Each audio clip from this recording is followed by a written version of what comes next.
கிறிஸ்துவுக்குள் அன்பான சகோதரர்களே, டிவைன் ஷாலோம் ஊழியங்கள் மூலம் உங்களுக்கு தேவ ஆசீர்வாதத்தையும் வாழ்த்துதலையும் நாங்கள் தெரிவித்துக் கொள்கின்றோம். நீங்கள் சுகமாக இருக்கின்றீர்களா? உங்களது ஜெப தேவைகளுக்கும் ஆலோசனைகள் கவுன்சிலிங்குக்கும் நீங்கள் எங்களுடன் தொடர்பு கொள்ள முடியும். இலவசமாக தேவ பணியில் உங்களுக்கு நாங்கள் ஊழியம் செய்ய வாஞ்சையுடன் காத்திருக்கின்றோம். அன்பானவர்களே, ஒரு விசை எங்கள் இதயங்களை ஒருமுகப்படுத்தி ஜெபம் செய்வோம். கர்த்தாவே, இந்த வேளையிலும் ஜெபத்தை கேட்கும் எங்கள் தேவா, எங்கள் ஜெபங்களை கேட்டருளும் கர்த்தாவே. இந்த வேளையிலும் உம்முடைய பிள்ளைகளாக கர்த்தாவே பலதரப்பட்ட சூழ்நிலையில் சிக்கி தவித்து சரீரத்திலும் மனதிலும்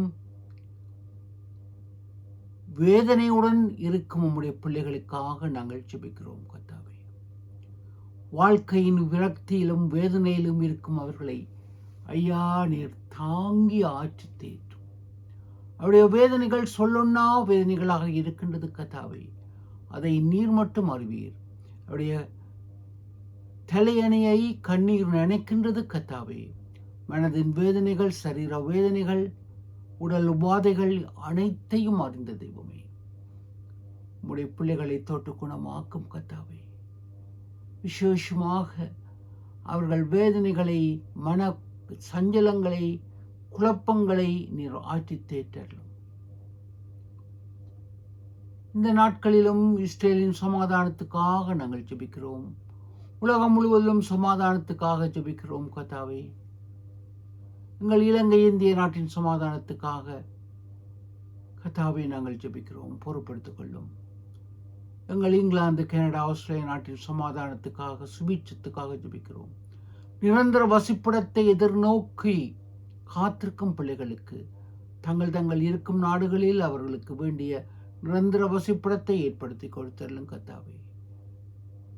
விசேஷித்த நாட்களை கொண்டாடும் பிள்ளைகளை அபரிதமாய் ஆசீர்வதியுங்கள். இந்த உம்முடைய வார்த்தைகளை நாங்கள் பகிரும் பொழுது அவைகள் நூறத்தனையாய் பலன் தர, ஆசீர்வாதத்தை தர நீங்கள் பொறுப்படுத்தி வழி நடத்துங்கள். நீங்கள் பேசுங்கள், நாங்கள் கேட்கிறோம். இயேசு கிறிஸ்துவின் ஜீவனுள்ள நாமத்தில் ஜெபிக்கிறோம் பரம தந்தையே, ஆமென். அன்பானவர்களே, வேத பாடமாக எபிரேயருக்கு எழுதிய நிருபம் 7ஆம் அதிகாரம் 25ஆம் வசனத்தை வாசிக்க கேட்போம். மேலும் தமது மூலமாய் தேவனிடத்தில் சேருகிறவர்களுக்காக வேண்டுதல் செய்யும்படிக்கு அவர் எப்பொழுதும் உயிரோடு இருக்கிறவராகியால் அவர்களை முற்றுமுடிய ரட்சிக்க வல்லவருமாய் இருக்கிறார்.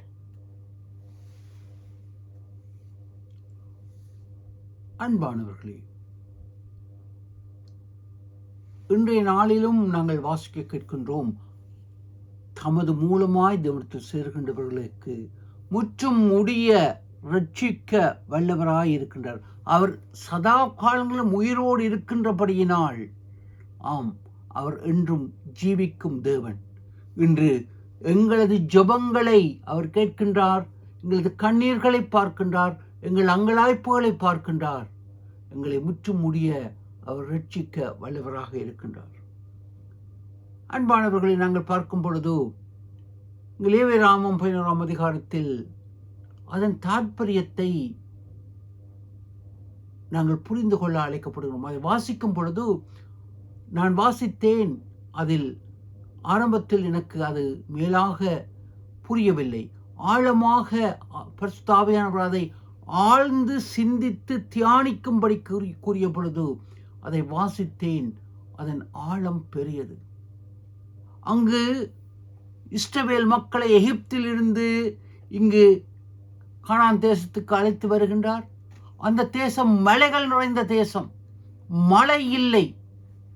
ஆனால் ஆண்டவர் கூறுகின்றார், நீ என்னை நோக்கி எனக்காக காத்திருக்க வேண்டும், ஜெபிக்க வேண்டும். அப்பொழுது நான் மழையை கட்டளையிடுவேன். எப்பொழுது மழை வரும்? என்னை நோக்கி ஜெபிக்கும் பொழுது. எனவே ஆண்டவருக்குள் காத்திருக்க, ஆண்டவருக்குள் ஜெபிக்க அழைக்கப்படுகின்றார்கள். ஆமென்பானவர்களே, அழகாக உபாமம் 11ஆம் அதிகாரத்தில் நாங்கள் அறியக்கூடியதாக இருக்கின்றது. அங்கு மலைகள் இருக்கின்றது, தண்ணீரை குடிக்கும் இடம் என்று இருக்கின்றது. அங்கு தண்ணீர் இல்லாத இடம். ஆனால் செழிப்பை தருவேன். அப்பொழுது என்னை நோக்கி எனக்கு காத்திருக்கும் பொழுது, ஆண்டவரின் பாதத்தில் ஜெபத்தில் இருக்கும் பொழுது, அவரை நம்பி இருக்கும் பொழுது செழிப்பு வருகின்றது. இன்று மனிதன் ஆண்டவரை மறந்து அவன் தனக்காக அநேக கடவுள்களை உருவாக்கி கொள்கின்றான். பணம் ஒரு கடவுள், அவன் சுயநலம் ஒரு கடவுள். இப்படியாக அநேக குட்டி கடவுள்களை உருவாக்கி கொண்டிருக்கின்றான். இறைவனை மறந்து சுயநலத்தில், சுய பெருமையில், சுய ஆணவத்தில் ஆடிக்கொண்டிருக்கின்றான். இதனால் தான் அவனுக்கு அழிவு. தெளிவாக உபாகமம் 11 எனக்கு காத்திருக்கும் பொழுது மழையை கட்டளையிடுவேன். எனவே இன்று உங்களுக்கும் எனக்கும் வாழ்க்கையின் சூழ்நிலைகளில் நாங்கள் ஆண்டவரை நோக்கி ஜெபிக்க அழைக்கப்படுகின்றோம். அவர் பாதத்தில் அமர காத்திருக்கின்றோம். எங்கள் சுய பலத்திலும் சுய ஞானத்திலும் அல்ல, எந்த சூழ்நிலையிலும் ஜெபத்தில் இருக்கும்படி தெளிவாக அங்கு கூறப்படுகின்றது. அன்பானவர்களே, இங்கு வனாந்தரத்தில் பார்க்கும் பொழுது இஸ்ரவேல் மக்களை 40 வருடம் ஆண்டவர் நடத்துகின்றார். அங்கு பகலில் மேகஸ்தம்பம், இரவில் அக்கினி ஸ்தம்பம். மேகம் அங்கு அதிக வெப்பத்தில் இருந்து அவர்களை காப்பாற்றுவதற்கு, இரவில் அங்கு அக்கினி ஸ்தம்பம் குளிரிலும் எதிரிகளிலும் இருந்து பாதுகாப்பதற்கு. இது இராணுவ தந்திரங்கள். இறைவன் எப்பிஃபனி, அவரே வந்தார். அவர் தேவதூதர்களை அனுப்பவில்லை. தானே அதே சர்வ வல்லமையுள்ள இறைவன் தானே இவருடன் நடந்து சென்றார். ஆம், எப்பொழுது ஒரு நாளில் நீங்கள் நடக்க வேண்டும், அடுத்த நாள் நீங்கள் ஆண்டோடன் நடக்கும் பொழுது இன்னும் அவருடைய ஆசீர்வாதம் இருக்கின்றது. எனவே தினம் தினம் ஆண்டோடன் நடக்கும் பொழுதுதான் ஆசீர்வாதங்கள் இருக்கின்றது. ஒரேடியாக 2 நாளில் 7 நாட்களில் அங்கு இஸ்ரவேலுக்கு அழைத்து செல்லவில்லை. ஆண்டவரால் முடியும். ஆனால் என்னில் தங்கி இருக்க வேண்டும், ஜெபத்தில் என்னில் தரித்திருக்க வேண்டும் என்ற அந்த வாஞ்சை அவருக்குள் இருந்தது. அன்பானவர்களே, இன்று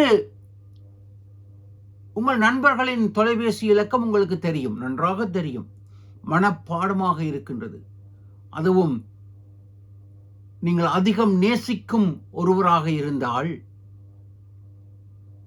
உங்கள் உள்ளத்தில் அந்த தொலைபேசி அங்கு இலக்கம் நன்றாக தெரிகின்றது. இன்று உங்களுக்கு நான் ஆண்டவர் தொலைபேசி இலக்கத்தை தரப்போகின்றேன்.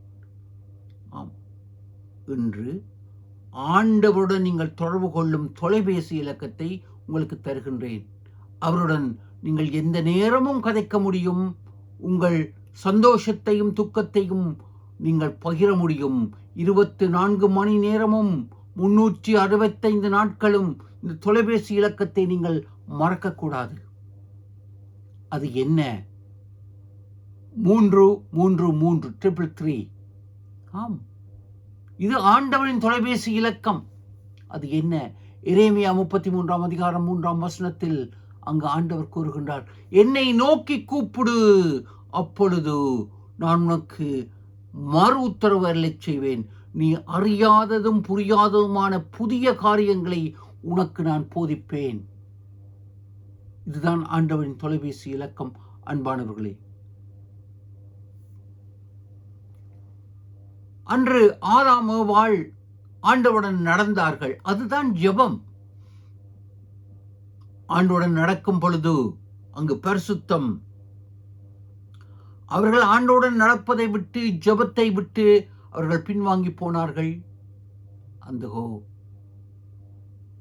ஆனால் அவர்கள் பேரன் ஏனோக்கு தன் பேரன், தன் அப்பம்மா அம்மம்மா இப்படியாக நடந்தார்கள் என்பதை அறிந்து அவன் ஆண்டவருடன் நடந்தான், ஜெபித்தான், ஆண்டவருடன் எடுத்துக் கொள்ளப்படுகின்றான். இதுதான் ஜெபம். அன்பானவர்களே, ஜெபம் என்பது இருவழி உள்ளது. இன்று நாங்கள் ஆண்டவரிடத்தில் கண்களை மூடி ஆண்டவரே எனக்கு அது வேண்டும் இது வேண்டும் என்று ஒரு வியாபார ஒரு வர்த்தக பட்டியலைப் போல நாங்கள் கொடுத்துவிட்டு செல்கின்றோம். அது அல்ல ஜெபம். ஆண்டவருடன் உறவாடுகின்றோம். அது டயலாக்காக, உரையாடலாக இருக்கின்றது. மொனலாக், ஒரு வழி கதை அல்ல.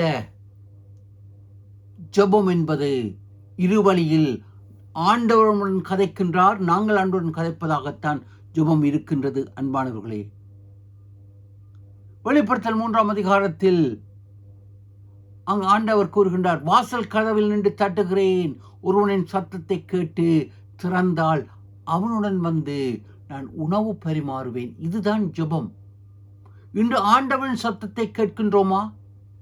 அல்லது உலகளாவிய சத்தங்களை கேட்டுக்கொண்டு ஜெபத்திற்கு முக்கியத்துவம் கொடுக்காமல் தூக்கத்துக்கும் உல்லாச உலக இன்டர்நெட்டுக்கும் மீடியாக்கும் நாங்கள் நேரங்களை கொடுத்து கொண்டிருக்கின்றோமா? அன்பானவர்களே,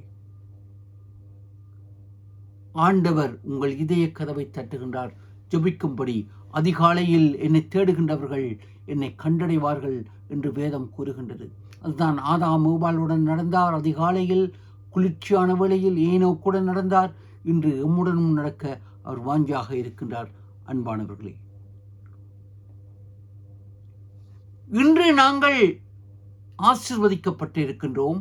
வெற்றியுள்ள வாழ்க்கையை, பாதுகாப்பான வாழ்க்கை இருக்கின்றோம். அதன் தாற்பயம் என்ன? ஆண்டவரின் ஜெபம்.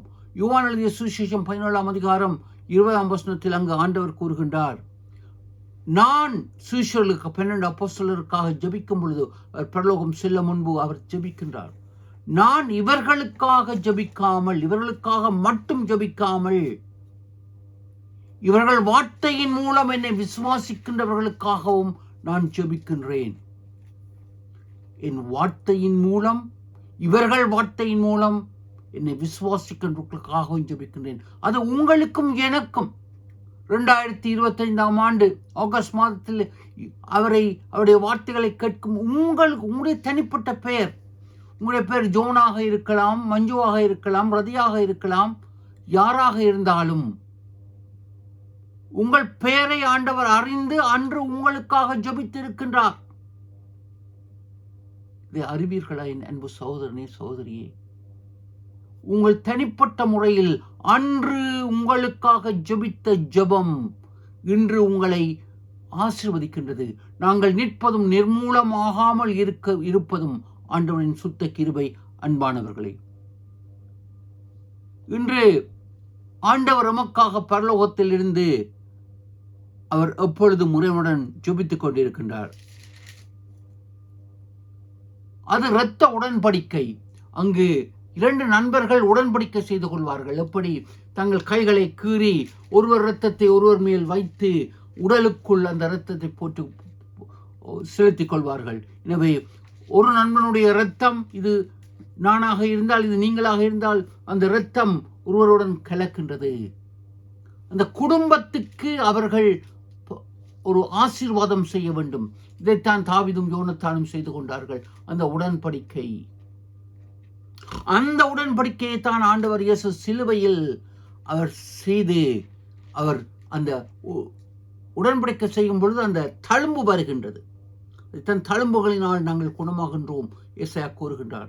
அவர் பரலோகத்தில் இருந்து, பிதாவின் அருகில் இருந்து அவர் கூறுகின்றார், என் மகள், என் மகன் உங்கள் பெயரை கூறி இவர்களுக்காக இந்த தழும்பை காட்டி, இவர்களுக்காக நான் மரித்தேன், அவர்களுக்காக, உங்களுக்காக, எனக்காக ஜெபித்துக் கொண்டிருக்கின்றார். அவர் ஜெபம் இன்று நமக்குள் இருக்கின்றது. அன்பானவர்களே, இன்று நாங்கள் மற்றவர்களுக்காக ஜெபிக்க அழைக்கப்படுகின்றோம். கலாத்தியர் 6ஆம் அதிகாரம் 2ஆம் வசனத்தில், நீங்கள் ஒருவருடைய பாரங்களை சுமந்து ஒருவருக்காக ஒருவர் ஜெபிக்கும்படி அழைக்கப்படுகிறீர்கள். இதுவே கிறிஸ்துவின் நியாய பிரமாணமும் அன்பின் பிரமாணத்தையும் பூர்த்தி செய்யும் என்று கூறப்படுகின்றது. கலாத்தியர் 6ஆம் அதிகாரம் 2ஆம் வசனம். ஜெபம் என்பது நாங்கள் எனக்கு வேண்டும் எனக்கு வேண்டும் என்பது அல்ல, மற்றவர்களுக்காக ஜெபிக்க வேண்டும். அவர்கள் தேவைகளில் ஆபிரகாமை இறைவன் ஆசீர்வதித்து ஆசீர்வாதமாய் இருப்பதைப் போல நாங்கள் மற்றவர்களுக்கு ஆசீர்வாதமாக இருக்க வேண்டும். அங்கு ஒருவர் அதிக பசியுடன் இருந்தார். மிகவும் பசியுடன் இருக்கும் பொழுது நண்பன் உணவு உண்கின்றார். அப்பொழுது இவர் கூறுகின்றார், உன்னைப் போல உன் அயலானையும் நேசி. இவருக்கு பசி. நண்பன் கூறுகின்றான், பிறருடைய பொருளை இச்சியாதிருப்பாயாக. இது அல்ல ஜெபம். இன்று ஜெபம் நாங்கள் உதட்டளவில் இல்லாமல் அன்பு கரிசனையுடன் மற்றவர்கள் துன்பங்களையும் துயரங்களையும் அவர்களை தாங்குவதாக இருக்க வேண்டும். அவர்கள் தேவைகளை சந்திக்க வேண்டும். 2 சட்டைகளை போன்றது. நாங்கள் ஆவியில் அவர்களுக்காக ஜெபிக்க வேண்டும். எங்களால் முடிந்த அளவு தேவையான மக்களுக்கு உதவி செய்வது ஜெபமாக இருக்கின்றது. கலாத்தியர் 6ஆம் அதிகாரம் 2ஆம் வசனத்தின்படி ஆண்டவர் எங்களுக்காக ஜெபித்தார். அவரைப் போல நாங்கள் அவருடன் ஜெபிப்பதுடன் எங்கள் சகோதரர்களுக்காக ஜெபிக்க வேண்டும். அவர்கள் தேவைகளை பங்கெடுக்க வேண்டும். ஆவியில் நாங்கள் மற்றவர்களுக்காக உற்சாகமாய் நாங்கள் ஆவியின் சத்தியங்களை எடுத்து கூற வேண்டும். இதுதான் ஜெபம். சிந்திப்போம், செயல்படுவோம். தேவன் உங்களை பரிபூர்ணமாக ஆசீர்வதிப்பார். பிதா, குமாரன், பரிசுத்த ஆவியின் நாமத்தில் ஆமென்.